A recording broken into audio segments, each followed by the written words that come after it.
सभी का स्वागत है हमारा खास कार्यक्रम खास मुलाकात में। मैं हूं आपके साथ अंजलि आनंद और सबसे बड़ी बात, आज खास मुलाकात में एक ऐसे शख्सियत से हम आपको मिलवाएंगे, रूबरू करवाएंगे जिन्होंने एक जर्नी की है। और उस जर्नी की बात की जाए तो वाकई हम सब के लिए इसलिए महत्वपूर्ण हो जाता है क्योंकि हम बात करते हैं युवाओं की। हम बात करते हैं युवाओं को कैसे रोजगार मिले और उस रोजगार के लिए आपको कैसे सृजन करना है, आज वो जानने की कोशिश करेंगे। आप लगातार सुनते हैं कि प्रधानमंत्री नरेंद्र मोदी एक बात अक्सर कहते हैं, मेक इन इंडिया, लेकिन उस मेक इन इंडिया के सपने को साकार कैसे करना है ये बखूबी समझा भी है और बखूबी इसको निभाया भी है।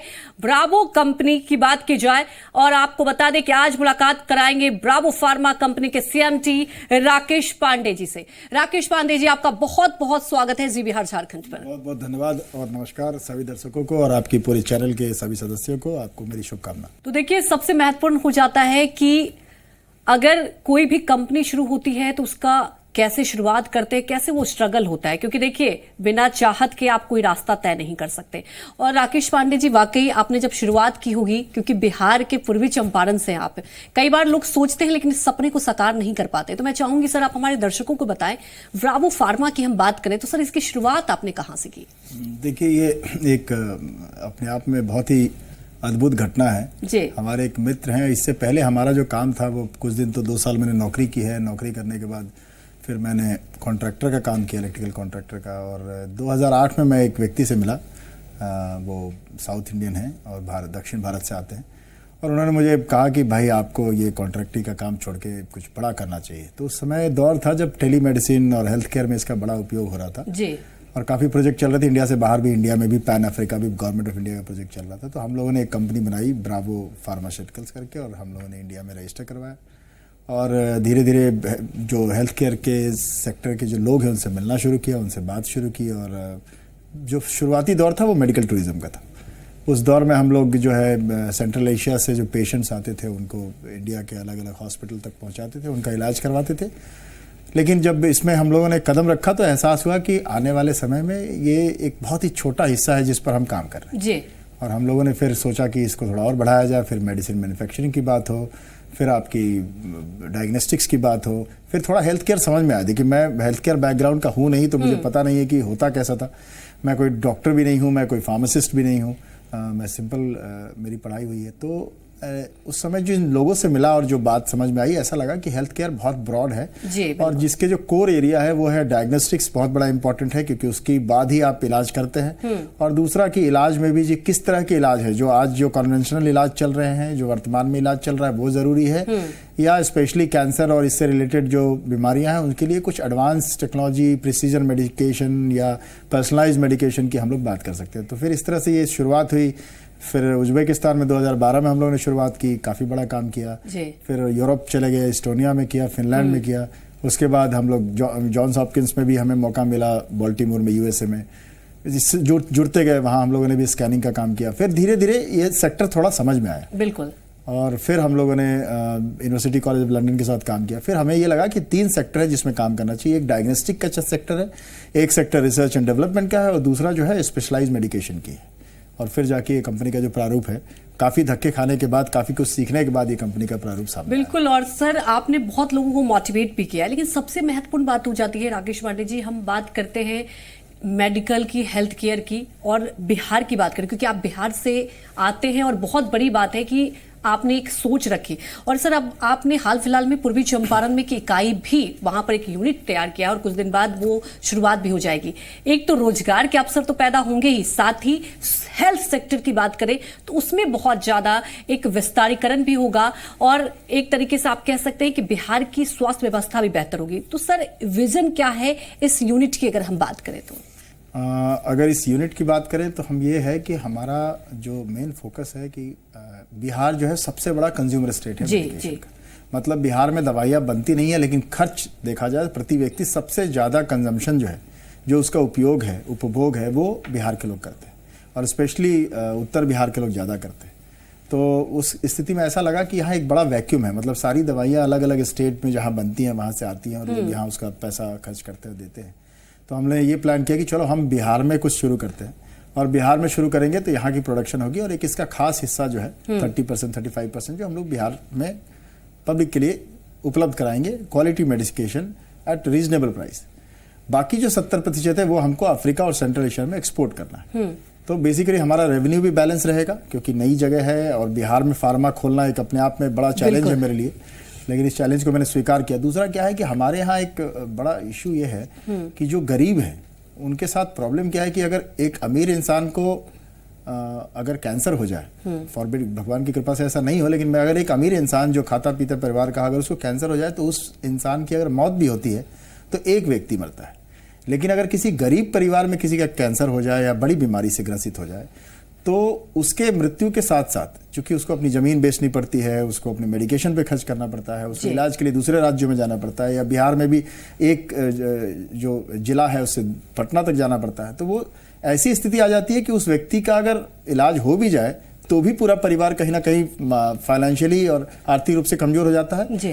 तो बिहार में एक परिवार के साथ, मतलब एक व्यक्ति के साथ पूरे परिवार की मृत्यु हो जाती है, आप अगर समझे तो इसलिए हेल्थ सेक्टर को एनहांस करना, रीजनेबल प्राइस फॉर मेडिकेशन उपलब्ध कराना, और भी चीजें हैं जो ऑन्कोलॉजी में डायग्नोस्टिक का बहुत बड़ा पार्ट है, उस पर भी काम करने हमारी इच्छा है, हम लोग कर भी रहे हैं इनफैक्ट। तो ये सब चीजें हैं जो कहीं ना कहीं मोटिवेट करती हैं कि चलो बिहार में भी हेल्थ सेक्टर में एक बड़ा इन्वेस्टमेंट करके एक नया काम किया जाए। और बिल्कुल सर, आपने एक बहुत महत्वपूर्ण बात यहाँ पर कही कि बिहार की अगर हम बात करें, हेल्थ केयर की बात करें, कई बार होता है जो गांव तबके के लोग होते हैं उनके लिए बहुत ज्यादा ऑप्शन नहीं होता है। तो सर इस इकाई से कितने लोगों को, क्योंकि आप लगातार मेक इन इंडिया के तर्ज पर काम कर रहे हैं, क्योंकि इस सपने को एक देखा गया है और आप जैसे कई ऐसे शख्सियत हैं जो साकार भी कर रहे हैं, तो सर इससे लोगों को रोजगार कितना मिलेगा, और हेल्थ सेक्टर की हम बात करें तो और कितना सारा सर डेवलपमेंट होगा? देखिए, हेल्थ सेक्टर में देखा जाए तो बिहार में स्पेशली मैन्युफैक्चरिंग तो बिल्कुल वैक्यूम है, खाली पड़ा हुआ है, और वहाँ कोई आना भी नहीं चाहता है, क्योंकि अभी तक वैसी कोई पॉलिसी नहीं है जैसे कि बाकी राज्यों में है। जी जी। लेकिन मुझे लगता है कि आप जब शुरुआत करते हैं और कुछ नया करते हैं तो चीजें धीरे धीरे बदलती है, ये मेरा मानना है, क्योंकि मैं हमेशा चैलेंजेस में विश्वास करता हूँ। मुझे लगता है कि आदमी को कोई ना कोई जीवन में चैलेंज मिले तो ही जीवन जीने का आनंद है, और मुझे लगता है कि इस इकाई से तो 300 लोगों को रोजगार मिलेगा ही मिलेगा, परोक्ष रूप से। लेकिन इनडायरेक्टली अगर देखें, अपरोक्ष रूप से देखें, तो एक उस इलाके में अगर कुछ उद्योग स्थापित होता है तो वहाँ के लोग पैकेजिंग से रिलेटेड बिजनेस कर सकते हैं, लॉजिस्टिक्स में बहुत लोगों का, माल की ढुलाई में बहुत लोगों का उपयोग होगा, उनको भी आमदनी होगी। इनफैक्ट आप एक चीज सोचिए कि अगर मैंने अभी शिलान्यास किया है, शिलान्यास में भी अगर जो पैसे खर्च हुए हैं तो वहीं के लोकल मजदूरों के पास गए हैं, तो कहीं ना कहीं उनके पास उनकी बाइंग कैपेसिटी बढ़ती है, उनके पास आय के स्रोत बढ़ते हैं। तो डायरेक्ट में 500 लोग, इनडायरेक्ट में 500 लोग, और डायरेक्ट रोजगार में 300 लोगों को इससे लाभ मिलेगा। बिल्कुल। और सर अगर हम हेल्थ केयर की बात की जाए, एक बहुत बड़ा एक सेक्टर है, लेकिन क्या होता है कि जैसे कि आपने कहा बिहार में अभी वैक्यूम है, और इस फील्ड में लगातार सर आप एक से एक नए परचम लहरा रहे हैं, और वाकई हमारे युवाओं के लिए भी प्रेरणा है। अगर सर बात कर ली जाए, जैसे कि आपने कहा कि परोक्ष रूप से 500 लोगों को रोजगार मिलेगा, तो सर आने वाले वक्त में क्या हम ये उम्मीद करें कि ब्रावो फार्मा बिहार में और ज्यादा विस्तारीकरण करेंगे? नहीं, देखिए, मैन्युफैक्चरिंग में तो मेरा ये फर्स्ट फेज है जी। फर्स्ट फेज में लगभग 40 करोड़ के इन्वेस्टमेंट से हम लोग काम कर रहे हैं, लेकिन अगर ये उद्योग ठीक चला तो हमारे पास विजन ये है कि हमारे पास मार्केट उपलब्ध है। बिहार अपने आप में एक मार्केट है, इसके अलावा नेपाल मार्केट है, बांग्लादेश मार्केट है, और जैसे कि हमारी पहले से पूर्व नियोजित कार्यक्रम है कि हमें अफ्रीका और सेंट्रल एशिया में भी यहाँ से सामान भेजना है। तो मुझे लगता है कि हम इसका सेकंड फेज भी प्लान कर सकते हैं, और सिर्फ मेडिसिन बनाना ही मेरा उद्देश्य नहीं है। बिल्कुल। इसके अलावा मेरी इच्छा है कि मैं कहीं ना कहीं बिहार में जो डायग्नोस्टिक का सेक्टर है, जिसमें कोई प्राइस कैप नहीं है, जिस दुकान में आप जाएं, जिस संस्था में आप जाएं, वो अपने हिसाब से तय करती है। सरकारी हॉस्पिटल्स में इलाज उपलब्ध है, लेकिन वो सारे टेस्ट संभव नहीं है जी, बिल्कुल, क्योंकि उसकी कॉस्ट भी है। तो अगर उसको सब्सिडाइज कर दिया जाए और सेंट्रलाइज कर दिया जाए तो लोगों को बहुत लाभ मिलेगा। तो एक सेक्टर डायग्नोस्टिक्स भी है जिस पे मेरा मन है कि मैं इस पे काम करूं, और मैं जीनोमिक्स और डायग्नोस्टिक पर, स्पेशली ऑन्कोलॉजी से रिलेटेड जितने भी जैसे एनजीएस के टेस्ट होते हैं, क्योंकि बहुत सारे टेस्ट बिहार से दूसरे राज्यों में जाते हैं, दिल्ली जाता है, साउथ इंडिया, दक्षिण भारत में जाता है, तो वो चीजें कहीं ना कहीं अगर बिहार में होने लगे तो लाभ ये है कि रोजगार भी मिलेगी, और साथ के साथ प्राइस का भी कंट्रोल हो जाएगा और लोगों को सस्ते दाम। और सर ये ग्रामीण तबके में बहुत ज्यादा देखा जाता है, जैसे कैंसर जैसी गंभीर समस्या, उनके लिए सर कोई उपाय नहीं रह जाता। और बड़ी बात है कि आपने ये इतनी अच्छी पहल की, और मैं ये बिहार की जनता के लिए बहुत बड़ी एक तरीके से आप समझ सकते हैं कि एक मदद भी हो जाएगा, खासतौर पर रोजगार के साथ साथ हेल्थ सेक्टर भी मजबूत हो जाएगा। सर अगर ब्रावो फार्मा की बात करें, हाल फिलहाल में G42 के साथ हेल्थ केयर जो आप लोगों ने एक शुरुआत की है, तो सर इसका उद्देश्य क्या है? इसके पर्पस से कैसे आप लोगों तक मदद भी कर पाएंगे और सर कंपनी किस पर्पस से आगे बढ़ेगी? देखिए, G42 जो है वो अबू धाबी की कंपनी है जी, और ये एक तरह से गवर्नमेंट, वहाँ अबू धाबी की जो गवर्नमेंट है उसके द्वारा ये कंपनी की स्थापना की गई जी। कंपनी नहीं है, लेकिन इसका विजन बहुत बड़ा है और मैं आपको बताऊं, ये $50 बिलियन की कंपनी है जी, which is very big money, लगभग 40,000 करोड़ के आसपास जी। और इस कंपनी का जो मुख्य उद्देश्य है, बाकी तो है ही कैंसर और बाकी क्षेत्रों में काम करना, लेकिन इस कंपनी का मुख्य उद्देश्य है जीनोम मैपिंग का। जी। और आने वाले समय में जिस तरह से जेनेटिक इंजीनियरिंग का उपयोग करके हम लोग जटिल बीमारियों का पता लगाते हैं और हम उनका फोरकास्ट कर सकते हैं कि कब इस तरह की बीमारी है। इनफैक्ट आप देखिए, कोविड भी आपने देखा तो वो भी एक तरह से सिंगल स्ट्रैंड डीएनए था, कोविड जो वायरस है, तो उसकी जांच समय पे हुई, उसकी जानकारी समय पे मिली, तो वैक्सीन भी भारत ने बनाया। मोदी जी की मुहिम में ये बहुत बड़ा काम हुआ। पूरे मुझे लगता है पूरे विश्व में इस बात की ख्याति प्राप्त हुई कि भाई भारत ने खुद के लिए भी वैक्सीन बनाया और दूसरों के लिए भी वैक्सीन बनाया, और ये भारत पहला देश है जिस तरह से इसने बहुत बड़ा काम किया है। तो ये एक लीडरशिप का विजन है। तो हमारा भी एक विजन है कि अगर ज़्यादा से ज़्यादा G42 के साथ, मैं उनका स्ट्रेटेजिक पार्टनर हूँ सेंट्रल एशिया और इंडिया के लिए, और इंडिया में भी हम लोग अभी काम एक्सप्लोर कर रहे हैं, तो हम इसके माध्यम से जीनोमिक्स पे एक बड़ा काम कर सकते हैं। जीनोम मैपिंग, जिसको पॉपुलेशन जीनोमिक्स कहते हैं, उस पर कर सकते हैं। आने वाले भविष्य में जिस तरह की बीमारियां या पैंडेमिक्स आती हैं, तो जरूरी नहीं है कि कोविड आ गया इसके बाद कोई और बीमारी नहीं आए, दोबारा भी कोविड के कई वेरिएंट्स आते हैं, तो इसकी जानकारी बिना जीनोमिक्स के नहीं हो सकती है। तो इसकी एडवांस जो स्टडी है, एडवांस जो इसकी जानकारी है, वो हम इनके साथ, इस कंपनी के साथ मिलकर हम लोगों ने करार किया है और हम इस पे काम कर रहे हैं। तो मुझे लगता है ये चीजें कहीं ना कहीं भारत आएंगी, और भारत आएंगी और मैं बिहार का हूं तो बिहार भी आएंगी। बिल्कुल। और सर, आप पूर्वी चंपारण से हैं, क्रांतिकारी धरती से हैं, और लगातार आप इसलिए कहते हैं कि मैं आगे का सोचते रहता हूं।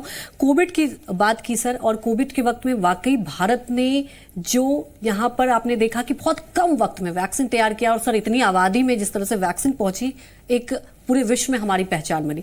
तो सर ब्रावो फार्मा ने भी उस वक्त बहुत बड़ा योगदान दिया था।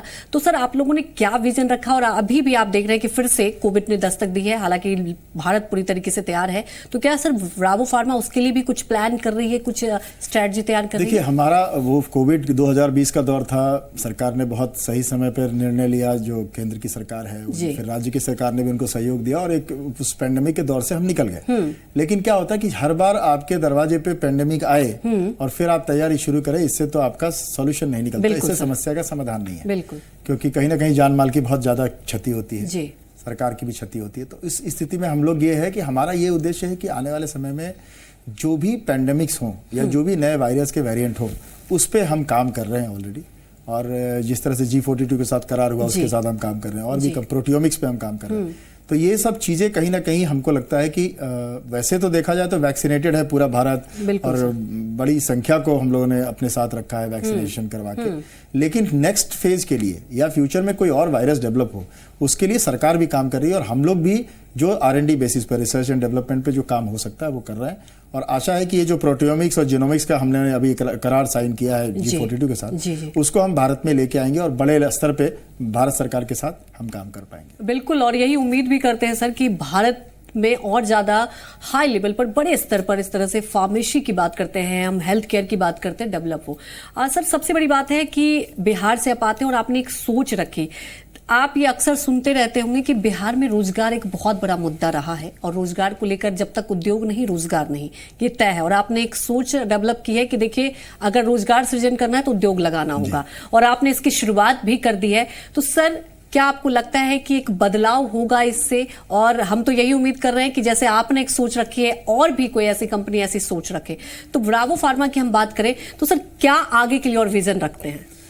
नहीं, देखिए, आप एक बात समझिए कि औद्योगिकरण का जो एक दौर था, जो बिहार में पहले काफी उद्योग हुआ करते थे, और वो फिर किसी तमाम कारण है, उसके कई फैक्टर्स हैं, उसकी वजह से बंद हो गया जी।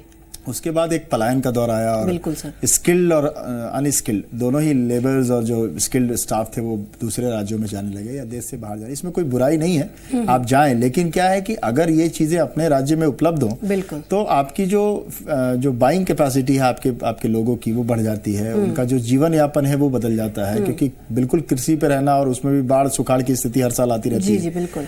तो इस स्थिति में क्या है कि औद्योगिकरण के दिशा में जो अभी 2-3 सालों से सरकार काम कर रही है बिहार में, वो वाकई बहुत बढ़िया है। और एथेनॉल प्लांट्स वगैरह आ रहे हैं, फार्मा तो बिल्कुल मेरा एक ही फार्मा है, लेकिन ऐसा लगता है कि इस रफ्तार से अगर थोड़ा और जोर दे सरकार तो आने वाले समय में और उद्योग होंगे और रोजगार होगा। अब रह गई कि ये बड़ा एक कार्यक्रम है, क्योंकि देखिए 12-13 करोड़ लोग हैं आपके राज्य में और सबके लिए रोजगार उपलब्ध कराना बड़ा मुश्किल सा काम है। तो सरकार अपना काम अगर कर रही है तो as a entrepreneur, as a private person, और बीइंग बिहारी, चंपारण से आते हैं आप, उसी सोसाइटी से आते हैं, वही बोली है, वही भाषा है, वही वस्त्र है, वही भोजन है, तो एज ए ह्यूमन बीइंग मेरा भी ये कर्तव्य बनता है कि मैं बिहार में एक गिलहरी का योगदान जो है वो दे सकूं इस बड़े यज्ञ में।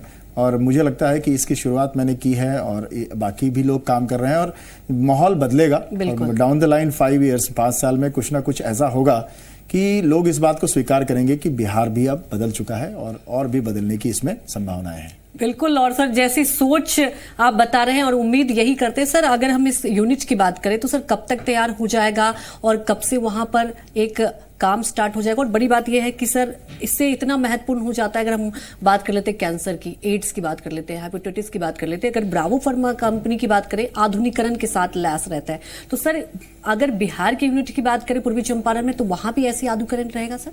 देखिए, हम लोग का जो प्लान है वो ये है कि हमारी जो यूनिट है, हमने कोई खाना पूर्ति नहीं करनी है। हमारे लिए बड़ा ये दिल के करीब का प्रोजेक्ट है और बिहार में है तो ज्यादा इम्पोर्टेंट है क्योंकि बिहार में टांग खींचने की जो एक प्रथा है वो भी वर्तमान में है।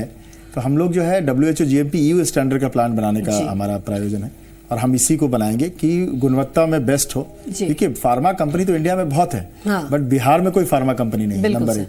नंबर 2 बात, अगर बिहार में आप बना रहे हैं तो आपको लैंडमार्क बनाना होगा। आपको एक लोगों को एक एग्जाम्पल सेट करना होगा, एक नैरेटिव सेट करना होगा कि देखिए बिहार में भी एक फार्मा कंपनी और इस स्तर की है जो विश्व स्तर की है। तो ये हमारा सपना है और इसी सपने को लेकर हम लोग आगे बढ़ रहे हैं। सर अगर हम पॉलिसीज की बात कर ले, कई बार अक्सर सुनने को मिलता है कि कई ऐसी कंपनियां हैं जो पॉलिसीज को लेकर बहुत ज्यादा यूनिट स्टार्ट नहीं करती। अगर हम बिहार की बात करें तो सर बिहार में आपने भी देखा है बखूबी बहुत ज्यादा ऐसी कंपनियां, और फार्मा तो पहली आपकी कंपनी होगी।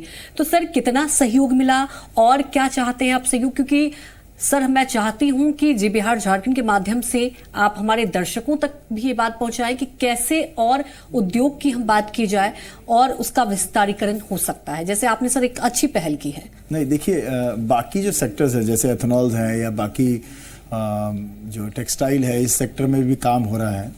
तो बिहार का जो बेसिक एक माइंडसेट है वो इन सब चीज़ों को तुरंत स्वीकार करता है क्योंकि हमारे यहाँ उसके रॉ मटेरियल्स भी उपलब्ध हैं।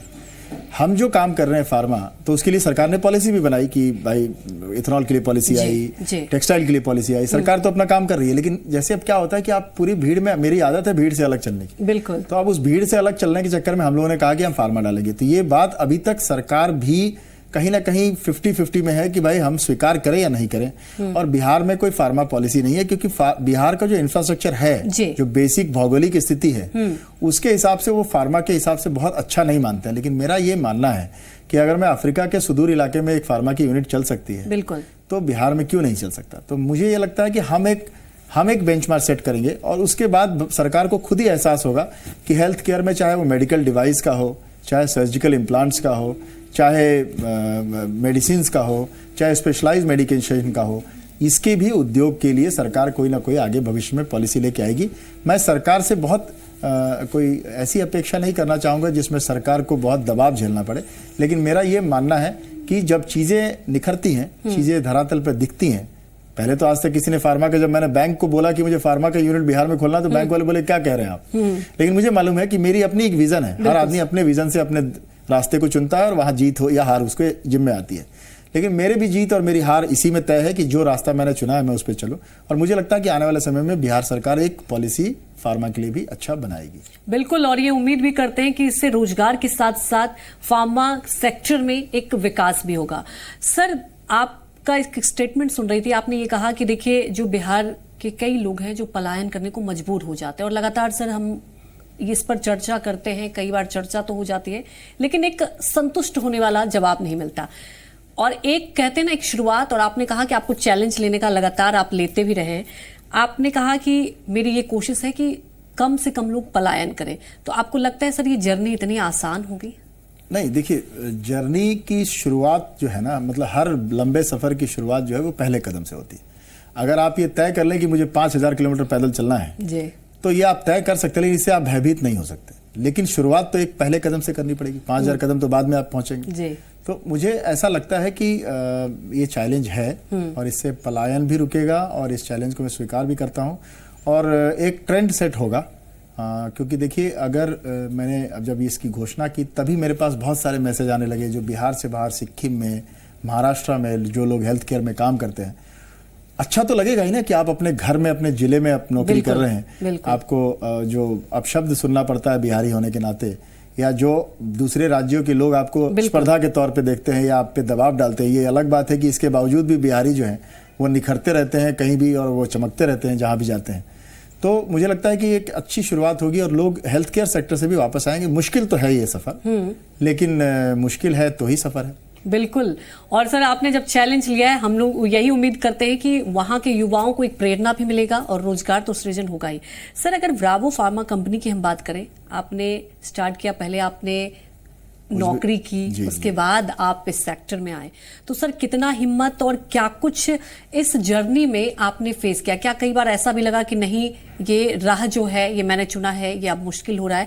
दूसरी बात सर, ये भी जानना चाहेंगे, अगर हम ब्रावो फार्मा कंपनी की बात करें, सर आधुनिक चीजों से लैस है, पूरे विश्व में एक पहचान बनाई है, तो सर आगे और आप क्या सोचते हैं कि किस स्तर पर ब्रावो फार्मा को लेकर जाना है? देखिए, पहले सवाल का मैं आपका जवाब दे दूं कि जब शुरुआत की तो मुझे 6-7 महीने में ये एहसास हो गया कि ये काम शायद मैं नहीं कर पाऊंगा। क्योंकि सबसे पहले तो ये है कि आपके जो आइडियाज़ हैं, भारत में एक समस्या ये है कि जो भी ज्ञानी हैं उनके सामने अगर आप अपनी छोटी सी बात रखेंगे तो वो आपकी बात को दरकिनार कर देते हैं। बिल्कुल। वो स्वीकारोक्ति नहीं है भारत में। वो कहते हैं ये आपका कॉन्सेप्ट बेकार है, ये नहीं चलेगा। फायदा यही हुआ कि जब हम लोगों ने इंडिया से बाहर काम शुरू किया तो हम लोगों ने जो जो कॉन्सेप्ट सोचा वो लोगों ने स्वीकार किया और मौका दिया काम करने का, जो कि उस वक्त यहाँ नहीं था उपलब्ध। दूसरी बात यह है कि अगर फार्मा का सेक्टर हम लोगों ने चुना और रास्ते में जैसे इंडिया में काम शुरू किया तो एक तो बड़ी बड़ी एस्टैब्लिश कंपनी है, तो मुझे ये लगता है कि जितनी भी एस्टैब्लिश कंपनी है उन्होंने भी पहले दिन तो शुरुआत की होगी। गुजरात में अगर किसी ने शुरुआत की थी तो गुजरात में सिप्ला ने शुरुआत की तो शुरुआत की होगी। तो इस तरह कई दवाई फैक्ट्री हैं जो काम कर रही हैं, तो मुझे भी यहाँ शुरुआत करने में कोई गुरेज नहीं है, कोई परेशानी नहीं होगी। फिर एक दौर आया कि जहाँ हमको थोड़ी जो सपोर्ट है वो इंडिया से बाहर अच्छा रिस्पॉन्स आने लगा, तो हमें लगा कि चलो अब हम इस सेक्टर में आगे बढ़ सकते हैं। और जहाँ तक बात है कि ब्रावो फार्मा एक ब्रांड है जी, और मैं इसको बड़ा पर्सनल लेके मैंने इसको बनाया है और मैं पर्सनली इसको एक मुकाम तक लेके जाना चाहता हूँ। लेकिन एक खुशी की बात मैं आपसे साझा करूँ कि हम लोग एक बड़े प्रोजेक्ट पे काम कर रहे हैं। जो हमारा विजन है, जो मेरे अल्टीमेट गोल जो है वो कैंसर वैक्सीन पे जो मेरी कुछ कंसोर्टियम बना के काम करने की है, और उस दिशा में हम लोग काफ़ी बढ़िया काम कर रहे हैं। जीनोमिक बेस्ड जो कैंसर वैक्सीन है, पेप्टाइड बेस्ड जिसको बोलते हैं, पेप्टाइड बेस्ड है, और मुझे लगता है कि mRNA पेप्टाइड बेस्ड है और बहुत बढ़िया रिजल्ट 24 तक आएगा। तो मैं चाहता हूं कि लोग बी से ब्रावो है तो बी से बिहारी है, तो ये दोनों नाम को कोरिलेट करके कम से कम आने वाले समय में बिहार के लोग इस बात से खुश हों कि चलो वैक्सीन बनी या दुनिया में नाम हुआ, लेकिन इस बात से ज्यादा खुश हो कि ये काम एक बिहारी ने किया। बिल्कुल, और बहुत बड़ी बात कही आपने। और सर कहते हैं ना कि बिहारी अगर चाहें तो बहुत कुछ कर सकते हैं, और एक जीता जाता एग्जाम्पल हमारे साथ स्टूडियो में भी है। राकेश पांडे जी, आखिरी सवाल, हमने आपकी जर्नी की बात की, लेकिन सर क्या होता है ना कि हमारे जो देश के युवा हैं वाकई वो करना तो बहुत बार कुछ चाहते हैं लेकिन प्रेरणा नहीं मिल पाती। सर वैसे युवाओं के लिए आप क्या संदेश देना चाहेंगे? देखिए, वैसे तो संदेश तो मैं बहुत बड़ा दे सकता हूं उनके लिए, और कह सकता हूं कि आप भी दृढ़ इच्छा शक्ति रखिए, आप सफल होंगे आपको। लेकिन मेरा ये मानना है कि मेरे जीवन में जहां तक मैं आज पहुंचा हूं वो कहीं ना कहीं ईश्वर की कृपा है जी। तो ईश्वर की कृपा है, तो मेरे हिसाब से सबसे पहले तो आपको अपने, चाहे आप जिस धर्म के हो, आप हिंदू हो मुसलमान हो, लेकिन आपके धर्म में आपकी आस्था स्पष्ट होनी चाहिए, धर्म के प्रति सम्मान होना चाहिए, और अपने जो जिस भी परिवेश से आप आते हैं उस परिवेश को की समस्याओं को समझना चाहिए। बिल्कुल। और उसके बाद ये तय करना चाहिए कि मुझे एकदम प्योर थॉट होना, जिसको मैनिफेस्टेशन हम लोग कहते हैं, इंग्लिश में मैनिफेस्टेशन कहते हैं। कि आप शाहरुख खान को आपने सुना होगा कि वो कहते हैं जब आप किसी चीज को शिद्दत से चाहेंगे तो कायनात भी मिलाने के लिए आपके लिए तत्पर हो जाती है। तो मुझे ये लगना कि मैनिफेस्टेशन करिए, आप चीजों को दिल से चाहिए, और उसके लिए जितने प्रयास हो सकते हैं और जितनी बार आपको असफलता झेलनी पड़े उतनी बार असफलता झेलने के लिए तैयार अगर आप हो गए तो सफलता आपको जरूर मिलेगी। बिल्कुल, ये बहुत बड़ा मूल मंत्र दिया राकेश पांडे जी आपने, और यही उम्मीद करते हैं कि आने वाले वक्त में ब्रावो फार्मा उस ऊंचाई तक पहुंचे। और खास तौर पर राकेश पांडे जी ने जो एक सोच रखी है कि देखिए अब बिहारियों को पलायन ना करना पड़े, रोजगार के अवसर वहीं पैदा हो, और यही हम लोग लगातार उम्मीद भी करते हैं। सर बहुत बहुत धन्यवाद, आपने वक्त निकाला और हमारे युवाओं को प्रेरित भी किया। आने वाले वक्त के लिए यही चाहते हैं कि ब्रावो फार्मा और भी नई ऊंचाइयां लेकर जाए। बहुत बहुत धन्यवाद आपकी टीम को और जी न्यूज को मेरी शुभकामना। और बिल्कुल इसी के साथ इस खास मुलाकात में फिलहाल इतना ही। बाकी खबरों में बने रहने के लिए आप देखते रहिए जी बिहार झारखंड।